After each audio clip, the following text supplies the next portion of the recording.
Bayangkan kamu memiliki sebuah rumah yang sangat indah. Rumah itu nyaman, hangat, dan penuh ketenangan. Tapi ada satu hal aneh. Kamu memberikan kunci rumah itu kepada setiap orang yang lewat di jalan. Siapapun boleh masuk. Mereka bebas menilai isi rumahmu, memindahkan barang-barangmu, bahkan mengacak-acaknya sesuka hati. Terdengar gila kan? Tapi tanpa sadar, itulah yang kita lakukan setiap hari. Setiap kali kamu merasa gelisah karena komentar orang. Setiap kali moodmu rusak hanya karena omongan seseorang.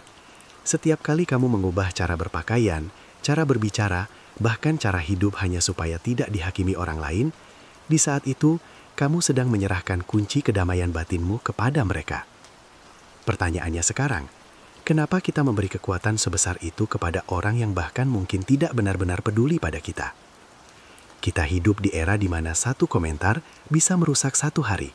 Satu penilaian bisa membuat kita meragukan diri sendiri. Kita takut terlihat salah, takut terlihat aneh, takut tidak disukai.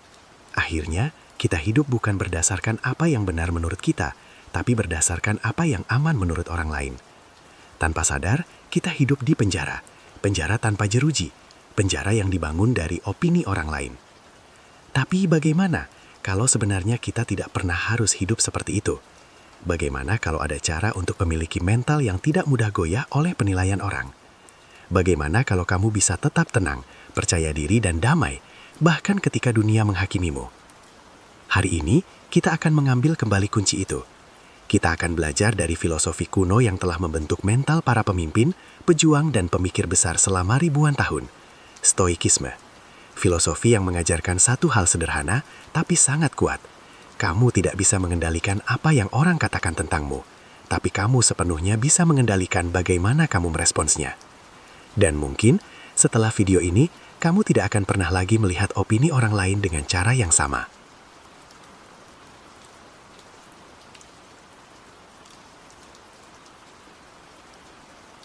Pernah nggak kamu merasa capek? Bukan karena pekerjaan, bukan karena aktivitas, tapi karena terus memikirkan apa kata orang tentangmu. Kamu ingin melakukan sesuatu, tapi takut dinilai. Kamu ingin berbicara, tapi khawatir dianggap bodoh. Kamu ingin menjadi diri sendiri, tapi takut tidak diterima. Akhirnya, setiap langkah terasa seperti berjalan di atas kaca tipis, penuh kehati-hatian, penuh kecemasan, penuh tekanan. Inilah yang bisa disebut sebagai penjara tanpa jeruji. Tidak ada tembok, tidak ada rantai, tidak ada penjaga. Tapi kamu tetap merasa terkurung, terbatas, tidak bebas menjadi dirimu sendiri. Dan yang lebih ironis, penjara ini bukan dibuat oleh orang lain, tapi oleh pikiran kita sendiri. Kita hidup seolah-olah semua orang terus memperhatikan kita. Seolah-olah setiap kesalahan kita akan diingat selamanya. Seolah-olah nilai diri kita ditentukan oleh penerimaan orang lain.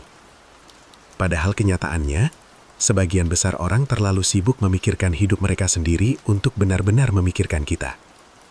Marcus Aurelius, seorang kaisar Romawi sekaligus filsuf Stoik, pernah mengungkapkan sesuatu yang sangat relevan dengan kondisi ini.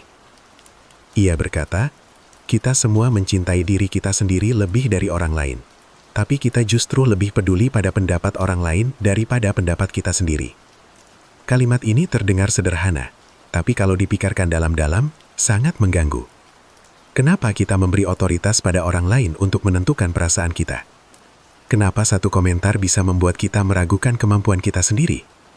Kenapa kita mempercayai penilaian orang lain lebih dari suara hati kita sendiri? Jawabannya seringkali karena kita ingin diterima, kita ingin disukai, kita takut ditolak. Itu naluri manusia yang wajar. Sejak dulu, diterima oleh kelompok berarti bertahan hidup. Tapi di dunia modern, naluri itu sering berubah menjadi ketergantungan emosional terhadap opini orang lain. Kita mulai mengukur nilai diri dari jumlah pujian. Kita menghindari tindakan hanya karena takut kritik. Kita memilih jalan yang aman, bukan jalan yang benar. Dan disinilah masalah sebenarnya muncul. Ketika kamu mencoba menyenangkan semua orang, kamu perlahan kehilangan dirimu sendiri.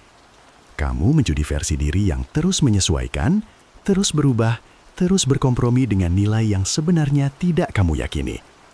Hidupmu tidak lagi dipandu oleh prinsip, tapi oleh persetujuan. Masalahnya, menyenangkan semua orang adalah tugas yang mustahil.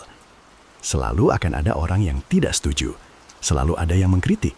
Selalu ada yang salah paham. Bahkan ketika kamu melakukan sesuatu yang benar, tetap ada yang melihatnya sebagai kesalahan. Jika kebahagiaanmu bergantung pada penerimaan semua orang, maka kamu sedang menempatkan kebahagiaanmu pada sesuatu yang tidak pernah bisa kamu kendalikan. Dan itu adalah resep paling cepat menuju kelelahan mental dan ketidakbahagiaan.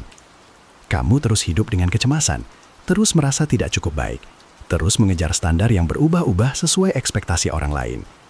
Tanpa sadar, hidupmu dikendalikan oleh suara dari luar, bukan dari dalam. Stoikisme melihat kondisi ini sebagai bentuk kehilangan kendali atas diri sendiri. Bukan karena dunia terlalu keras, tapi karena kita memberi dunia terlalu banyak kuasa atas pikiran kita. Ketika opini orang lain menentukan emosimu, mereka mengendalikan hidupmu. Ketika penilaian orang lain menentukan tindakanmu, kamu kehilangan kebebasanmu. Dan pertanyaannya sekarang bukan lagi apakah orang lain akan menilai kamu, karena itu pasti terjadi. Pertanyaannya adalah, apakah kamu akan terus hidup di penjara itu, atau mulai membebaskan dirimu? Sekarang kita masuk ke prinsip pertama stoikisme yang bisa langsung mengubah cara kamu melihat penilaian orang lain. Dalam filosofi stoik, ada konsep yang disebut indifferent, yaitu hal-hal yang tidak menentukan nilai dirimu sebagai manusia. Menurut kaum stoik, hanya ada satu hal yang benar-benar menentukan kualitas hidupmu, karakter, dan pilihanmu sendiri. Selain itu, termasuk kekayaan, status, pujian, bahkan opini orang lain, hanyalah hal eksternal. Mereka bisa menyenangkan, bisa juga tidak menyenangkan, tapi tidak menentukan siapa kamu sebenarnya. Opini orang lain masuk ke dalam kategori ini. Bayangkan opini orang sebagai suara. Secara literal, itu hanya getaran udara. Kata-kata keluar dari mulut seseorang, bergerak di udara, lalu sampai ke telingamu. Secara fisik, tidak ada kekuatan di sana yang bisa melukaimu. Tidak ada luka nyata, tidak ada kerusakan nyata. Yang membuatnya terasa menyakitkan adalah interpretasi pikiranmu sendiri. Bukan kata-katanya yang menghancurkanmu, tapi izin yang kamu berikan pada kata-kata itu untuk mempengaruhi perasaanmu. Stoikisme mengajarkan bahwa kamu selalu punya pilihan. Apakah kamu menerima penilaian itu sebagai kebenaran atau hanya melihatnya sebagai opini? Disinilah kita perlu memahami perbedaan penting antara reputasi dan karakter. Reputasi adalah apa yang orang pikirkan tentangmu. Karakter adalah siapa kamu sebenarnya. Reputasi berada di luar kendalimu. Ia berubah-ubah sesuai persepsi orang. Hari ini kamu dipuji, besok kamu bisa dikritik. Hari ini kamu dianggap hebat, besok kamu bisa dianggap gagal. Tapi karakter berada sepenuhnya dalam kendalimu. Ia dibentuk oleh tindakanmu, nilai yang kamu pegang, dan keputusan yang kamu buat setiap hari. Masalahnya, kebanyakan orang mengorbankan karakter demi reputasi. Mereka memilih terlihat baik daripada menjadi baik. Mereka lebih fokus pada citra daripada integritas. Padahal, bagi kaum stoik, reputasi tanpa karakter tidak memiliki nilai. Marcus Aurelius menulis dalam refleksinya, "Jangan habiskan waktu memikirkan apa yang orang katakan tentangmu. Fokuslah pada apa yang harus kamu lakukan." Ketika kamu benar-benar memahami prinsip ini, sesuatu yang menarik terjadi. Kamu mulai menyadari bahwa opini orang lain hanyalah informasi, bukan penentu nilai dirimu. Kamu bisa mendengarnya tanpa harus terpengaruh olehnya. Kamu bisa menerimanya tanpa kehilangan ketenangan. Dan dari sinilah muncul kebebasan yang sesungguhnya. Kamu berhenti hidup untuk penilaian orang. Kamu mulai hidup berdasarkan prinsipmu sendiri. Tapi, berhenti peduli pada opini orang bukan berarti menutup diri dari semua masukan. Stoikisme tidak mengajarkan kita menjadi keras kepala atau anti kritik. Justru sebaliknya, Stoikisme mengajarkan kita menggunakan filter kebenaran. Artinya, kita belajar membedakan antara kritik yang berguna dan hinaan yang tidak bermakna.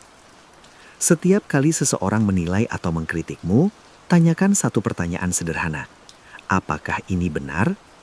Jika kritik itu benar, maka itu adalah hadiah. Mungkin memang ada perilaku yang perlu kamu perbaiki. Mungkin ada kesalahan yang belum kamu sadari. Mungkin ada kekurangan yang bisa membuatmu berkembang. Dalam kasus seperti ini, kritik bukan musuh, tapi guru. Orang Stoik melihat kritik yang benar sebagai kesempatan untuk menjadi lebih baik, bukan sebagai serangan terhadap harga diri. Namun bagaimana jika kritik itu tidak benar? Bagaimana jika itu hanya hinaan, ejekan, atau penilaian yang tidak berdasar? Disinilah banyak orang terjebak. Mereka tetap merasa terluka, tetap marah, tetap terganggu, bahkan ketika tuduhan itu tidak sesuai kenyataan. Epictetus, seorang filsuf Stoik yang lahir sebagai budak, memberikan perspektif yang sangat kuat. Ia berkata, "Jika seseorang menghinamu, sadarilah bahwa itu hanya pendapat mereka. Jika mereka salah, merekalah yang rugi, bukan kamu." Pernyataan ini sangat sederhana, tapi logikanya jelas. Jika seseorang mengatakan sesuatu yang tidak benar tentangmu, kenyataan tidak berubah. Dirimu tetap sama, karaktermu tetap sama, nilaimu tidak berkurang. Yang bermasalah bukan dirimu, tapi persepsi mereka. Ketika seseorang terus menyebarkan kebencian atau hinaan, seringkali itu mencerminkan kondisi batin mereka sendiri, kemarahan mereka, ketidakpuasan mereka, atau kekacauan emosional mereka. Orang yang damai tidak sibuk menjatuhkan orang lain. Dengan memahami hal ini, kamu tidak lagi bereaksi secara emosional terhadap setiap penilaian. Kamu mulai melihat opini orang lain secara objektif. Kamu menyaringnya, kamu mengambil yang berguna dan membuang sisanya. Seperti seseorang yang menyaring air kotor untuk mendapatkan air bersih. Dan ketika kamu memiliki filter ini, opini orang lain tidak lagi memiliki kekuatan untuk mengguncangmu. Memahami konsep saja tidak cukup. Stoikisme bukan hanya filosofi untuk dipikirkan, tapi untuk dipraktekkan. Karena itu, kaum Stoik melatih apa yang bisa disebut sebagai latihan ketidakpedulian terhadap penilaian orang. Tujuannya bukan menjadi tidak peduli terhadap dunia, tapi menjadi bebas dari ketergantungan pada persetujuan orang lain. Latihan pertama sangat sederhana. Mulai lakukan hal-hal kecil yang mungkin dianggap aneh oleh orang lain, selama itu benar menurut nilai dan prinsipmu. Mungkin kamu ingin mengekspresikan pendapat yang berbeda. Mungkin kamu ingin mencoba sesuatu yang baru. Mungkin kamu ingin berhenti mengikuti standar yang sebenarnya tidak kamu yakini. Lakukan saja. Perhatikan apa yang terjadi. Perhatikan kecemasan yang muncul. Perhatikan pikiran yang berkata, bagaimana kalau orang menilai aku? Lalu sadari sesuatu yang mengejutkan. Sebagian besar orang bahkan tidak memperhatikan. Dan jika mereka memperhatikan pun, mereka segera melupakan. Ini fakta yang sering kita abaikan. Orang lain jauh lebih sibuk memikirkan diri mereka sendiri daripada memikirkan kita. Mereka memiliki masalah mereka sendiri, ketakutan mereka sendiri, dan kehidupan mereka sendiri. Kesalahan kecilmu tidak menjadi pusat dunia mereka. Latihan kedua adalah mengingat sifat sementara dari penilaian manusia. Opini orang berubah dengan cepat. Hari ini mereka memuji, besok mereka mengkritik. Jika kamu menggantungkan kebahagiaan pada sesuatu yang berubah-ubah, kamu akan selalu merasa tidak stabil. Dengan menyadari ketidakkekalan ini, kamu mulai melepaskan kebutuhan untuk selalu disetujui. Latihan ketiga adalah mengembalikan fokus pada apa yang benar-benar bisa kamu kendalikan. Kamu tidak bisa mengendalikan pikiran orang lain. Kamu tidak bisa mengendalikan komentar mereka. Kamu tidak bisa mengendalikan persepsi mereka.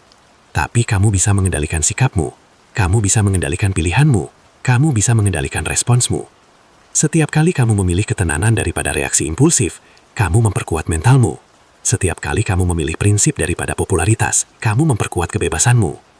Dan perlahan sesuatu berubah. Kamu tidak lagi hidup untuk disukai, kamu hidup untuk menjadi benar. Kamu tidak lagi takut pada penilaian, kamu memahami batas kekuatannya. Kamu tidak lagi mudah goyah oleh suara luar, karena kamu mulai mendengar suara dalam dirimu sendiri. Inilah mental baja yang diajarkan Stoikisme. Bukan karena dunia menjadi lebih lembut, tapi karena pikiranmu menjadi lebih kuat. Pada akhirnya, kamu tidak bisa mengendalikan apa yang orang lain pikirkan tentangmu. Kamu tidak bisa mengontrol komentar mereka, penilaian mereka, atau persepsi mereka. Tapi ada satu hal yang selalu berada dalam kendalimu.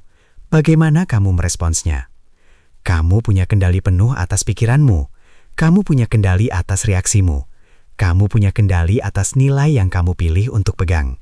Stoikisme mengingatkan kita bahwa kedamaian batin tidak datang dari pengakuan orang lain, tapi dari kemampuan menguasai diri sendiri. Ketika kamu berhenti menggantungkan kebahagiaan pada opini orang, kamu mulai merasakan kebebasan yang sebenarnya. Kebebasan untuk menjadi diri sendiri. Kebebasan untuk hidup sesuai prinsip. Kebebasan untuk tenang, bahkan ketika dunia tidak setuju. Ingat satu hal sederhana, kamu tidak bisa mengendalikan mulut orang lain, tapi kamu selalu bisa mengendalikan telingamu. Jangan biarkan suara luar menenggelamkan suara hatimu sendiri. Sekarang pertanyaannya untukmu. Mulai hari ini, opini siapa yang akan kamu abaikan demi ketenanganmu? Tulis di kolom komentar. Saya adalah pemilik pikiran saya. Bagikan video ini kepada temanmu yang sering merasa insecure atau terlalu memikirkan penilaian orang lain. Sampai jumpa di video berikutnya.